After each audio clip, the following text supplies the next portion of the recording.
Hello, hello, good evening, and welcome. I am super happy to be here with you. Jawohl, it's time to gather again. I was excited today that we are going to play another round of Q&A, and I'm so curious which kind of questions are going to pop up that want to be discussed today. So I got my special container here with a whole bunch of different questions that have arrived here over time that I would like to discuss with you here live in our live stream and get more of an idea about. And of course, it's just my take that is happening right here, right now, in the way that it's coming to my mind as I am thinking about the subject matter, because I do want to treat it like it is in a classroom when someone raises their hand and said, hey, how about this topic? How about this theme? How would you treat that kind of a case study? And so on and so on. So that you get just this really nice classroom feeling. We're learning together. We are diving deeper into the law of attraction together and just have fun with it. That's my intent for doing it this way. And I get to answer some of those burning questions that I do encounter a lot, because there are definitely themes that I'm encountering. There are definitely things that come up a lot for people and a lot of questions that repeat. So therefore, that's why we got this here and the opportunity to dig a little bit deeper. Okay, so without any further ado, let's do it. Mix, mix, mix. I know I grabbed a very tiny container here, so mix, mix, mix. Now I'm gonna go dive deep. Oh, I'm so curious. What are we gonna be talking about? I hope you had a lovely day. I hope that you already had some wonderful accomplishments, some good learnings perhaps. Make yourself comfortable, enjoy the ride, and just go with it. And then please take from this gathering whatever works for you and what you find useful. Okay, so what do we have here? I have surgery coming up. How can I affect my healing with NLP? Love it, love it, love it. I have surgery coming up. How can I affect my healing with NLP? Love it. And that is something that I am handling quite a bit, because that is one of the arenas that NLP is famous for, the mental preparation, and we actually would call it the pre-framing of certain situations and how we would like to engage with those situations. So thank you for this awesome question, which we are going to play with for the next bit here. Okay, and this is of course for everybody. You have some kind of appointment coming up. It might be a dentist appointment. It might be something that is a little bit invasive, something that is in the health arena. It can also be another thing that you might be anticipating, like, for example, in your career, that you have something special coming up, a project that you need to present, something that scares you. The point is that you want to, again, create that pre-frame of how you would like to engage with that situation. And today we're going to talk very specifically about surgery. Okay, so surgery is in the medical field. And of course, here's my disclaimer, because NLP is a complementary science and art that is helping with the mental component and the emotional component that the person can affect by using, for example, positive affirmations and having a positive mindset about a surgery or any kind of a health issue that they are dealing with. That there will be a difference in how they are approaching the subject of their healing and how that will actually then manifest in the time it takes to heal, the severity that they might not have to encounter, and some of the side effects that might not be showing up for them, as well as a reduced amount of medication. And then there, of course, is this whole placebo discussion, which is, oh my goodness, there's just a whole bunch of conversations and seminars, and the research is absolutely mind-boggling at this point. Yeah, I know. I can't even get into that because that's a way big sidetrack there. And there is definitely a lot of fun subject matter to talk about. So there is definitely an effect that can be measured between a person who is putting their emphasis on having a positive mindset and doing positive affirmations and having in general positive attitude towards the healing process versus someone who doesn't.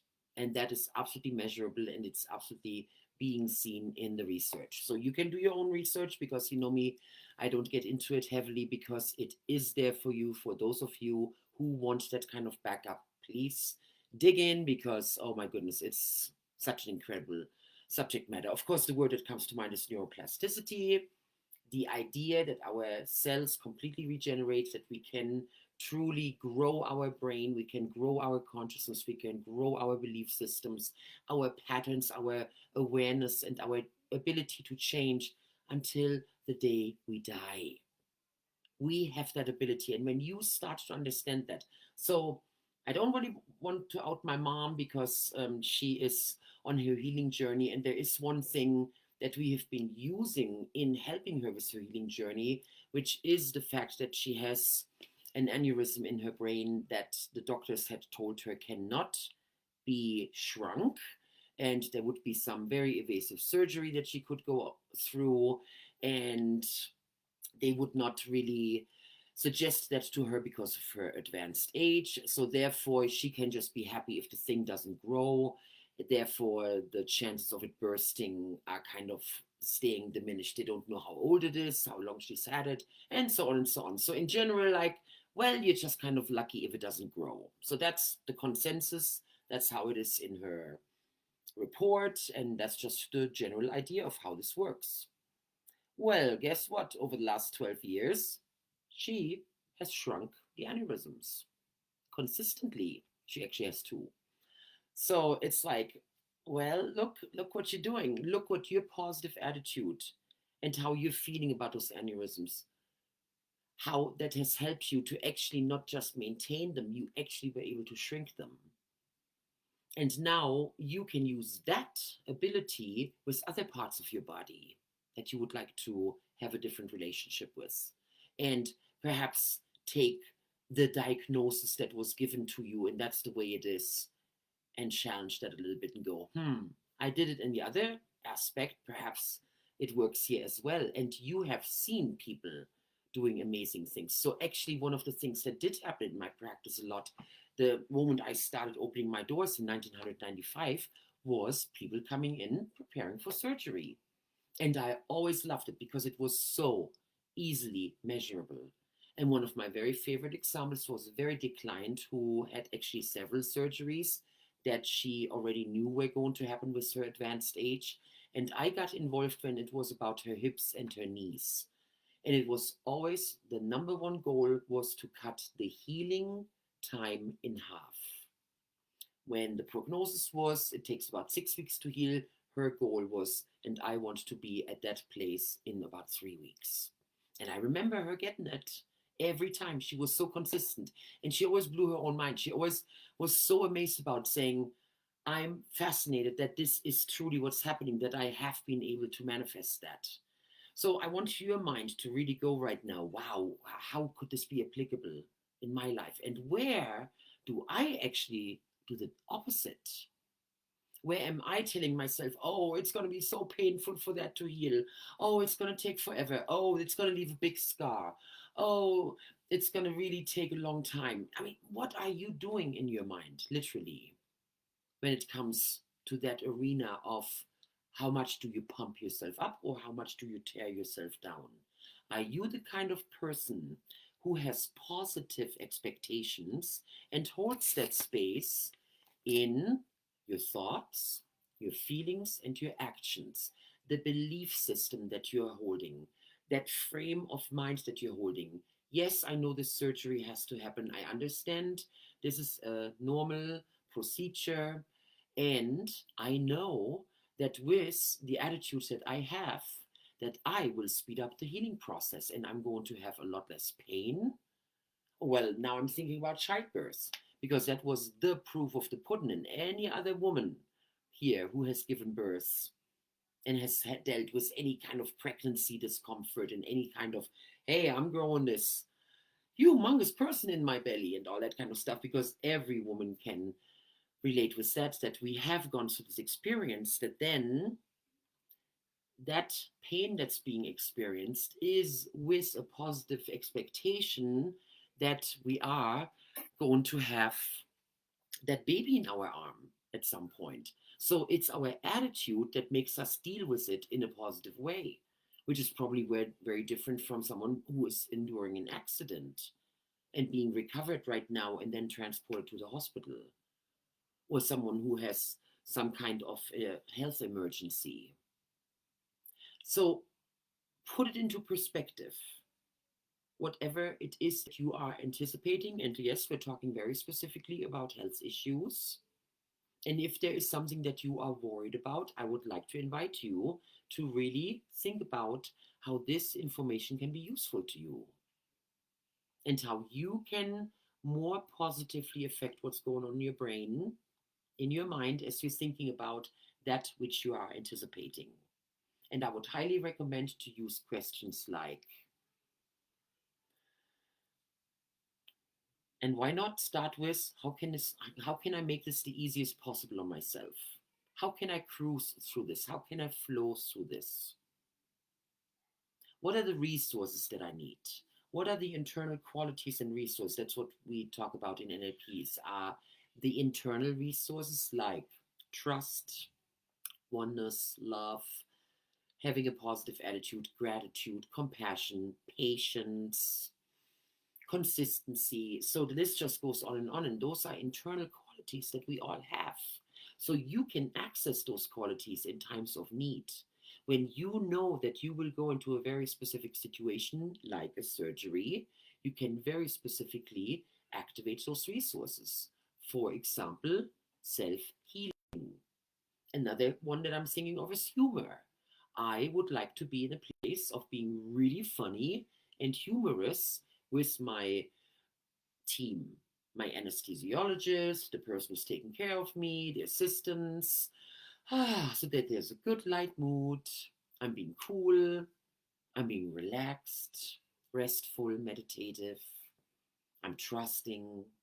So think of all those qualities that you want and use it the next time you go to the dentist. How so many people are worried. It's that stigmatism, and everybody has their list of the, oh, I'm so worried about having to go to that doctor or having to have that kind of a health discussion, perhaps even. Or if you want to extend the frame beyond health, awkward situations, invasive situations, situations you're not comfortable with. How do I want to show up in that moment? And then you can draw on those resources, those internal qualities. So I'm hoping that gives you some wonderful food for thought and some awesome ideas for any kind of upcoming health issues that you might be dealing with and things that you even might be just worrying about, because we are all dealing with these physical vehicles that need to be maintained and that need to be loved and that need to be nourished in some ways. And we all have our little owies that we know are communication from our body, that perhaps some change might be needed, that some messages might be needed to be heard. So I would like for you to also think about that kind of stuff, that you are really opening yourself up to the idea that you can enhance the communication with yourself.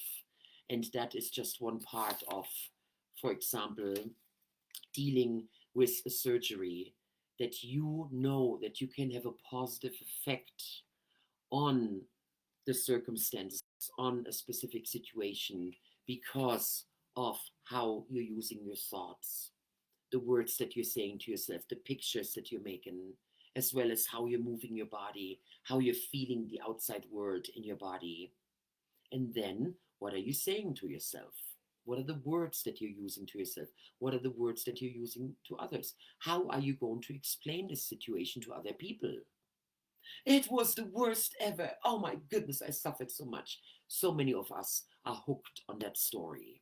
Oh my goodness, feel sorry for me. I was such a victim.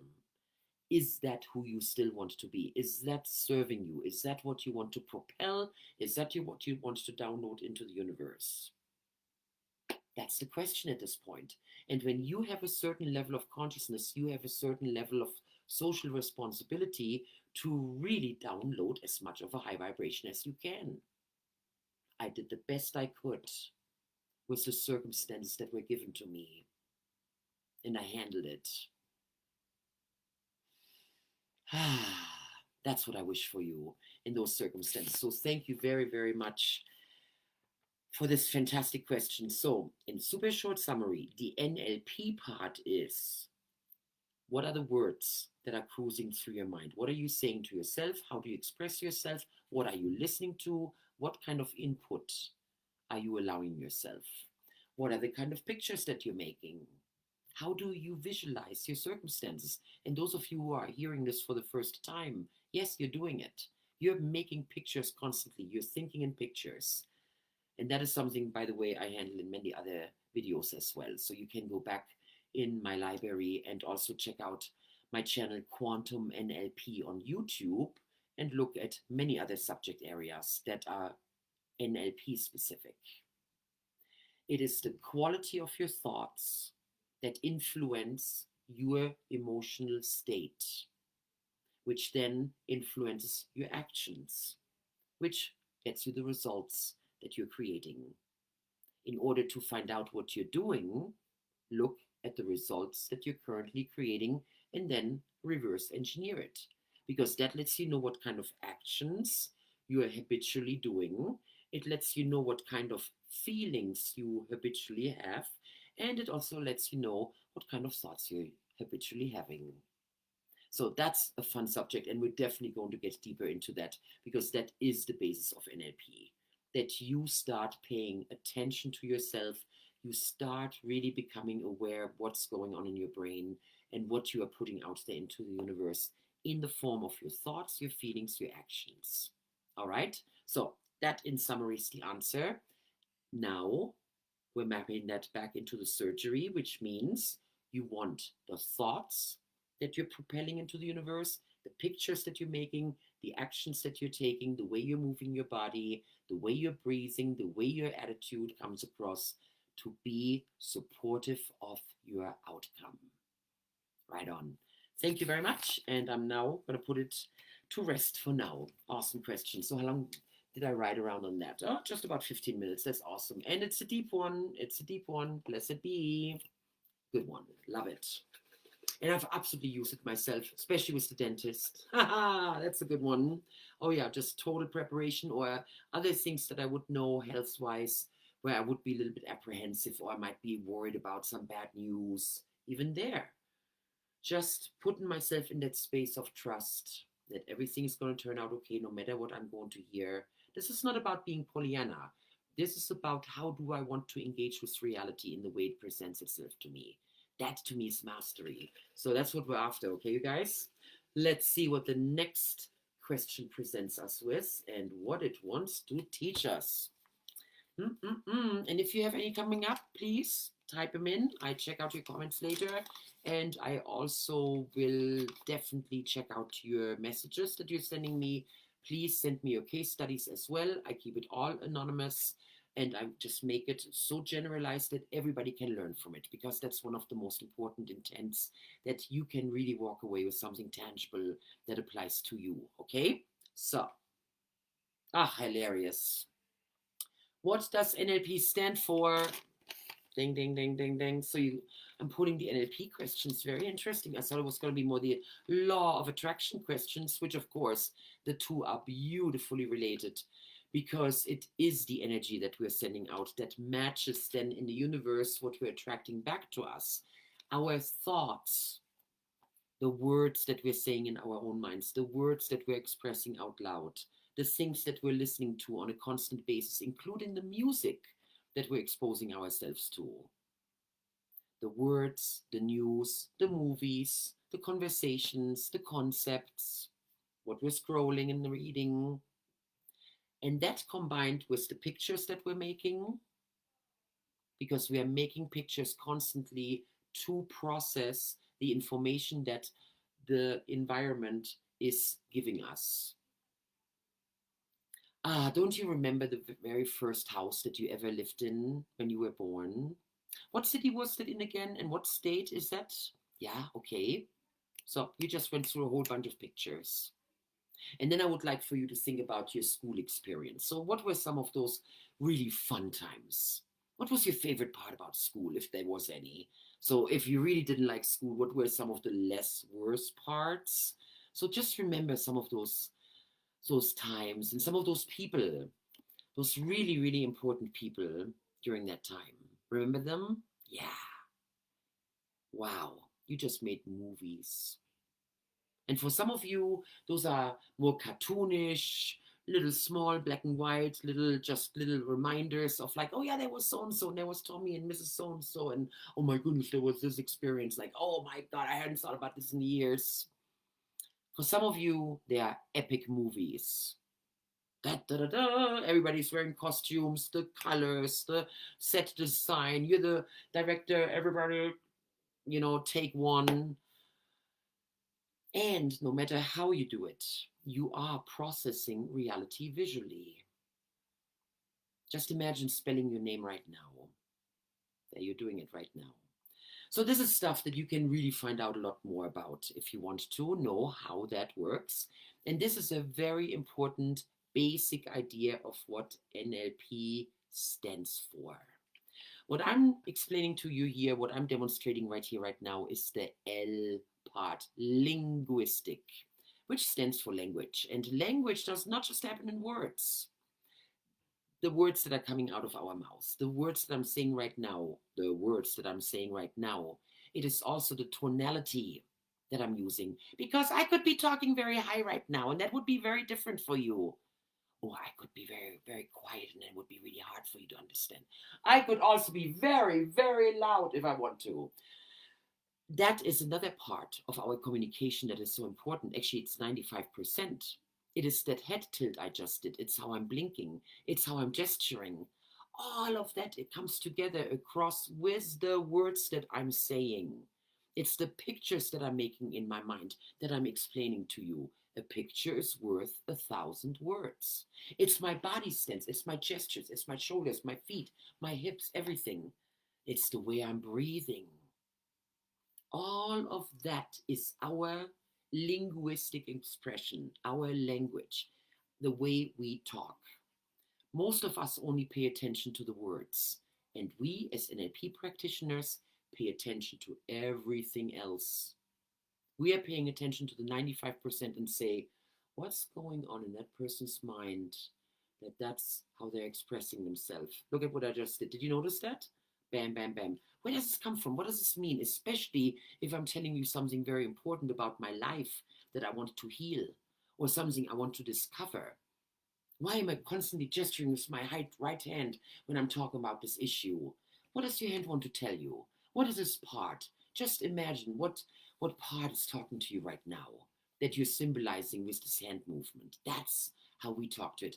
There's this voice that just tells me I'm not good enough. Take that voice right now. Just go there. Go there. Yeah, exactly. Take your hand, just move it around, and then you might even look at it. Who is that? Who's talking to you there? That's what NLP is famous for.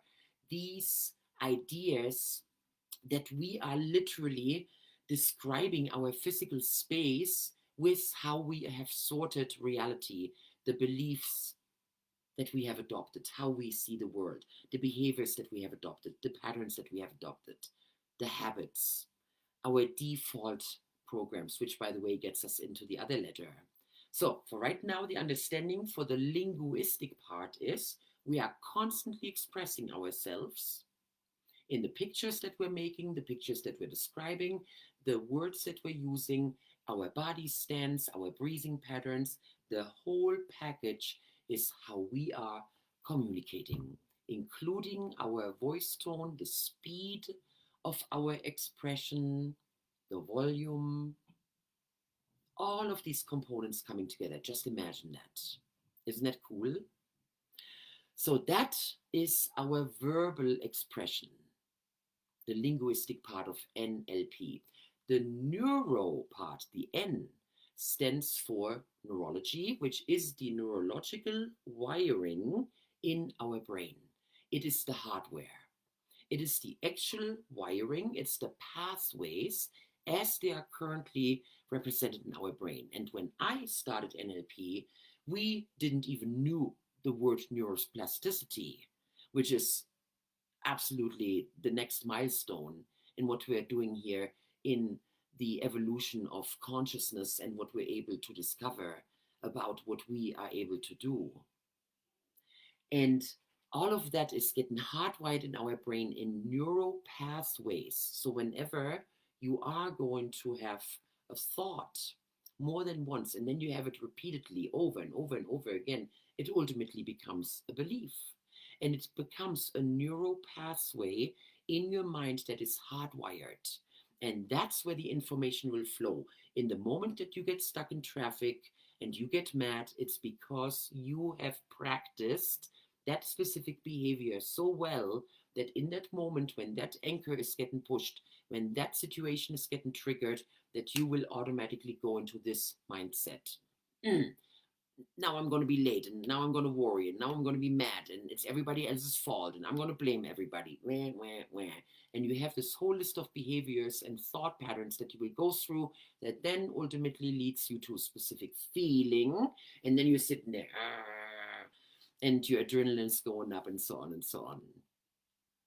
It is hardwired. The more you practice it, the better you get at it, because it is hardwired in your neural pathway system, and the information is going by default. That's what you need to understand. That's what the subconscious does for you. You do not have to think about digesting your food. You do not have to think about breathing.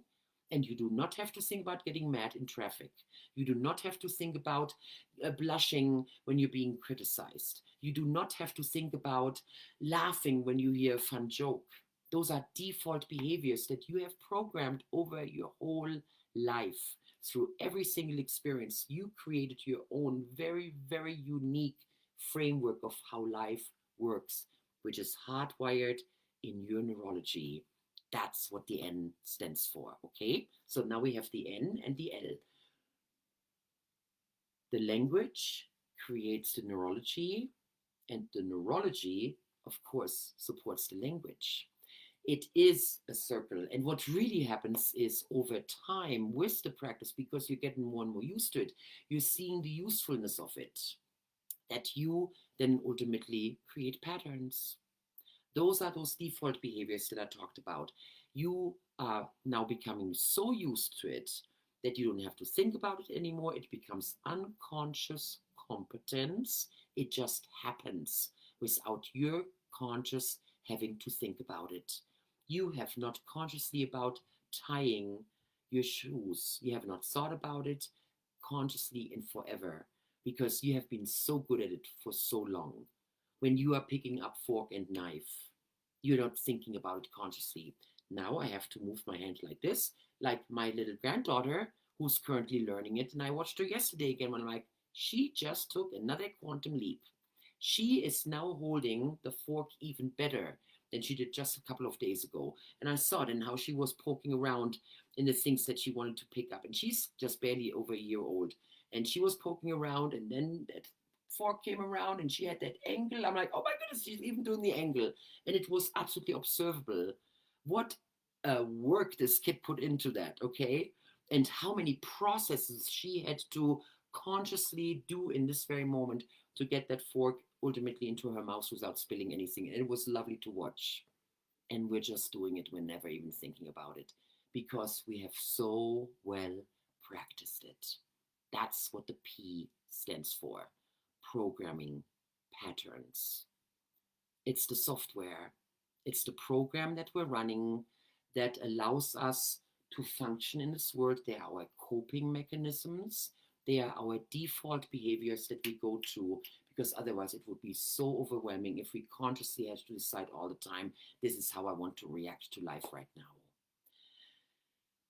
NLP as a whole teaches us that we can change any one of the three components. We can start to become aware of our language patterns and how we are expressing ourselves. And when I'm thinking about certain aspects and I'm getting overwhelmed and I'm realizing it's because I have way too many pictures in my mind and I'm overwhelming myself with way too much information, I now have something very valuable that I can use to help myself to get into a different emotional state. Christiane, tone down the pictures, just push them out there. Give them the space that they really deserve, because that's really everything have to happen right now, Or is it over a certain period of time, perhaps? Because there might be some items that are right now and other items that you don't even have to think about right now. And that is one of those strategies that I literally learned as a student of NLP. The idea that I can say, you know what? Yes, I totally honor that there are a bunch of different tasks that I have in front of me. And honestly speaking, some of those things I do not have to think about for the next 3 weeks. It's not that I'm going to forget about it, and action is not required. So let's put it in its appropriate space, put it out here. That's why, for example, I did fall asleep with a pen and paper next to my bed. So when I do lay awake at night and I think of something, I can write it down, because then I can go, brain, it's taken care of now. Please do not think about it anymore. You've written it down. You promised you're going to take care of it tomorrow morning. It's done. Okay, now can I go to sleep? So when I do think about those lists, it is so freeing to know, you know what, I honestly don't have to think about this for 3 weeks. I'm going to put it on my calendar to visit again in a week and in 2 weeks, just to make sure I'm on track. And right now, the things that are in front of me is X, Y, and Z. Therefore, that's where my energy and my focus goes. That is a strategy that I trained my brain to tap into in those moments, versus looking at my 25 item list and going crazy and telling myself that I don't have enough time. And then I overwhelm myself, which used to motivate me. And I just don't want that kind of stress anymore.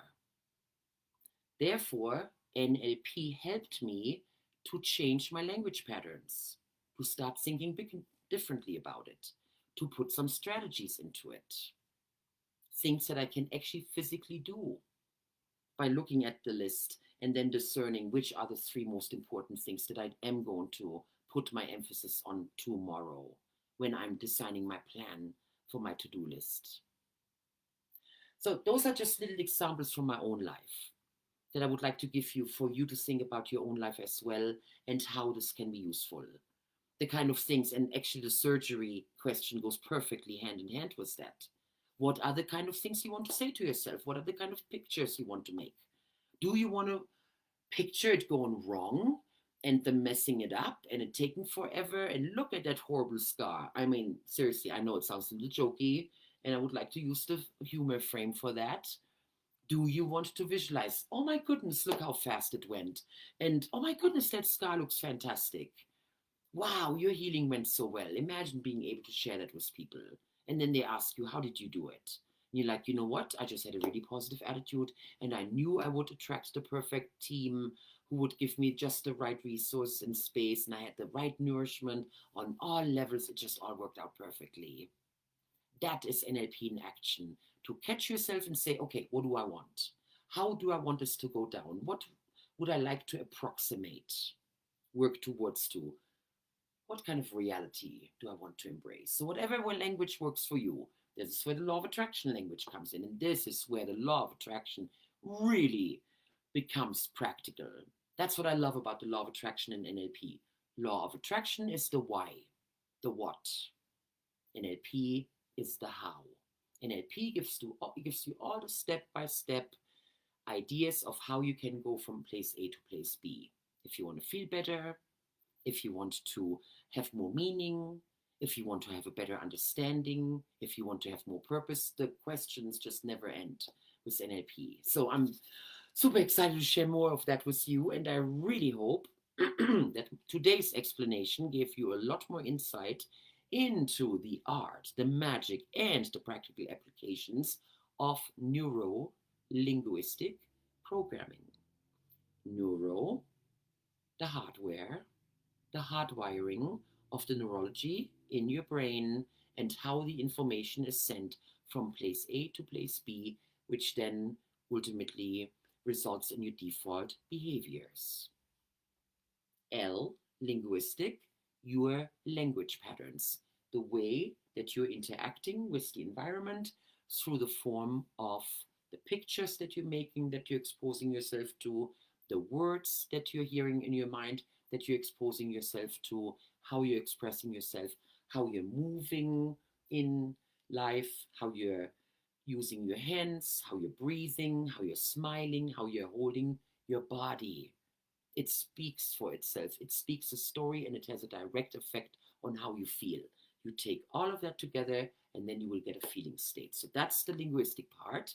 And then the programming part is your unconscious patterns, the programming ultimately, like the software that you have in the computer of your mind, of how you're expressing yourself, your default behaviors, which can be changed through the language that you're using by influencing the hardwiring of your brain.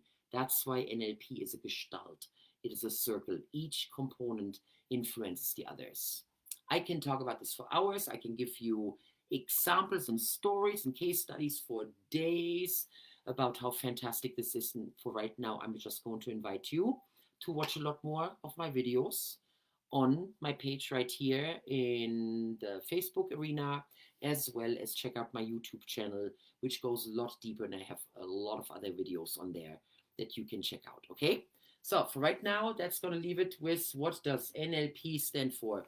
Neuro-linguistic programming. The hardwiring, the language patterns, and the software, and how they all interact with each other.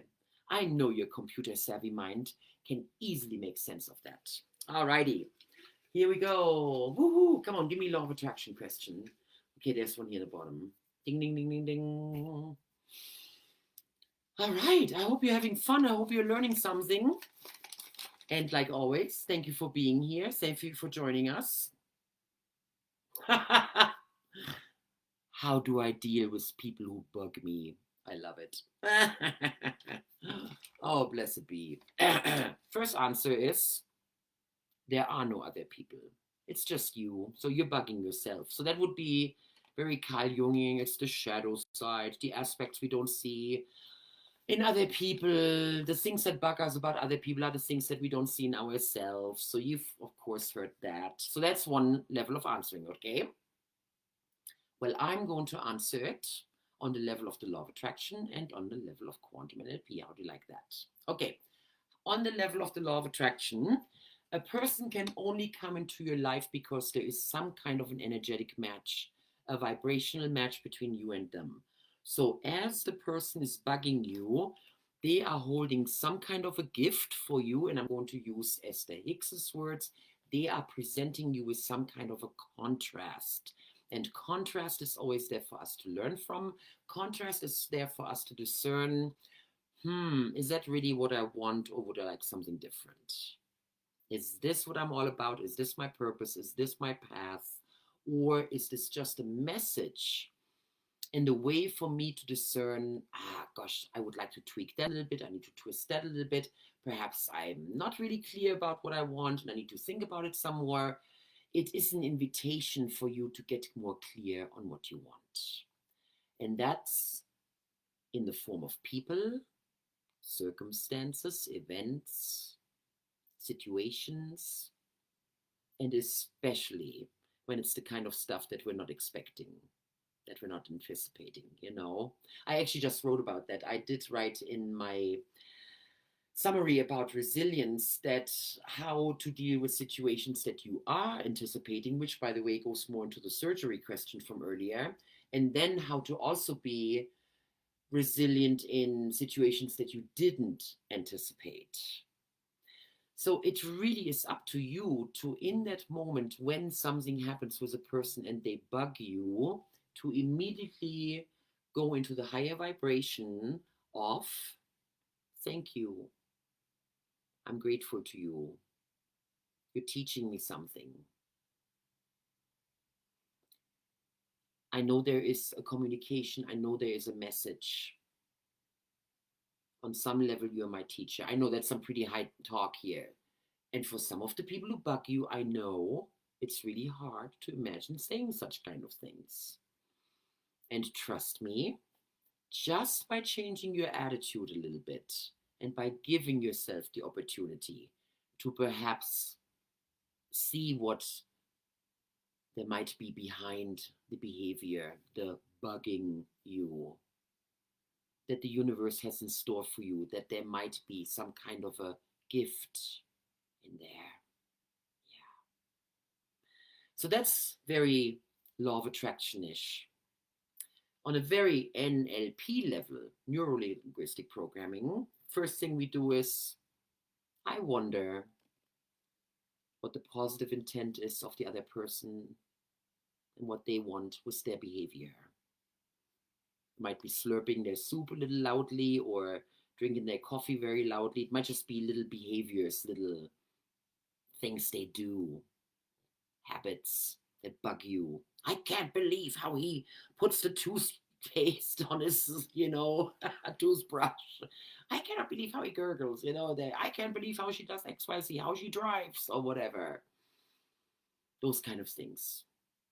I wonder what their positive intent is for acting that way. What is his positive intent for not closing the toothpaste correctly? What's his positive intent?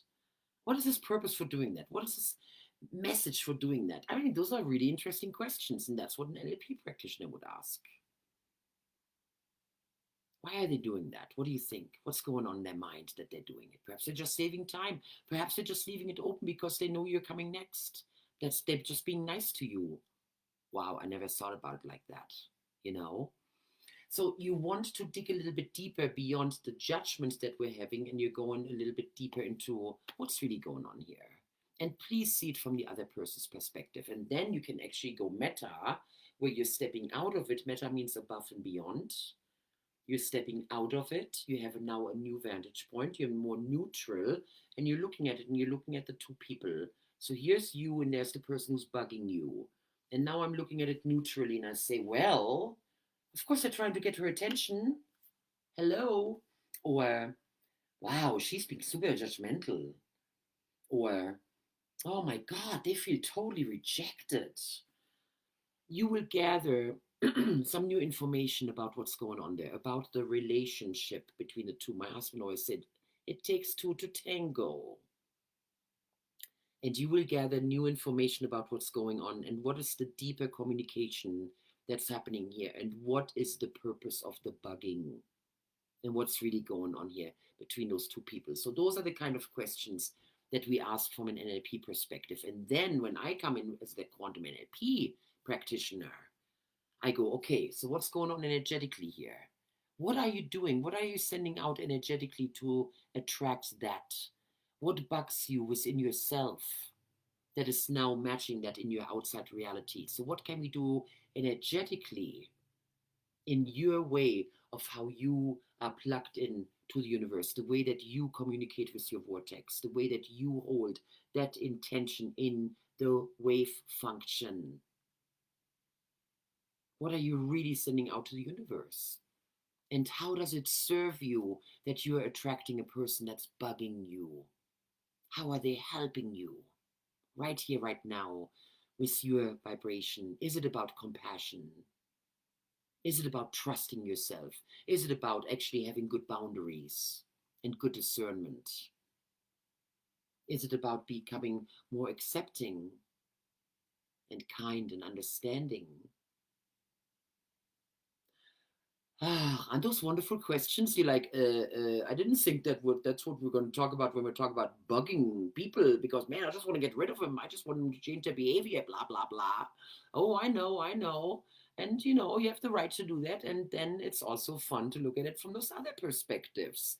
So I hope that you heard something that perhaps touched you, and that perhaps spoke to you in a way that you hadn't heard it before, where you're like, you know what? I'm going to look at that relationship again and I see if that might change it a little bit. I would wish that for you, because ultimately you're just bugging yourself. The second you're saying, oh, this person is the XYZ, the most powerful place is to look within and say, where am I that way? Why am I attracting that? Thank you, universe, for bringing it my way so that I can learn from it. May my learning be easy and joyful. May I get it and then practically apply it so I can serve others, right? So I think that is a lovely way to end today's Q&A. I'm going to bring it back to the beginning. I think I folded it back up. We talked about surgeries, how we can prepare for surgeries, and the pre-framing that we can put around it, which then, as I answered the question, what does NLP stand for? I got a lot deeper into it. The influence that we have with the thoughts that we're having in the form of words, in the form of pictures, in the form of our body movement and our breathing patterns, our stance, our smile, the way we move in the world, and how then that affects the hardwiring in our brain, which then affects the patterns that we are able to develop, which of course perfectly apply to being able to heal yourself quicker from surgery. And then the third one, how do I deal with people who bug me? Please accept that it is a message, that it is an invitation, it is a gift on some level for you to evolve and to grow. And that is across the board. Okay? And then there is also the invitation to actually do a process with it where you put yourself into their shoes. You're experiencing life from their perspective. You're finding out what it is that they want by doing the behavior that bugs you, so that you can develop more compassion and more insights into what's really going on here. So that is my invitation to you to really start practicing this. This is a ton of information that you can now, just by applying those three things diligently, use to dramatically transform your life. Literally, just the few things that you learned here today. So I wish you that you have some really fun practices with that you get a lot of value out of it, and that you remember it from now on, that you have that power in your mind and can really create a lot of things that you might not have thought possible before. All right? Have a wonderful rest of the day. I'm looking very much forward to connecting with you again. The mastermind groups keep continuing every second Tuesday of the month and the fourth Tuesday of the month. I am doing a mastermind group with Zoom that you can be part of. So if you haven't heard about that before, please send me a message. I look forward to connecting with you, and we are holding each other accountable with our goals specifically for this year. And now we are already in May, so we want to see some progress, right? We want to see some traction with our goals. So I hope you are in progress with your goals. And if you want some extra help, please make sure that you reach out, okay? I wish you the most wonderful practice, my friends, and see you soon again. Bye.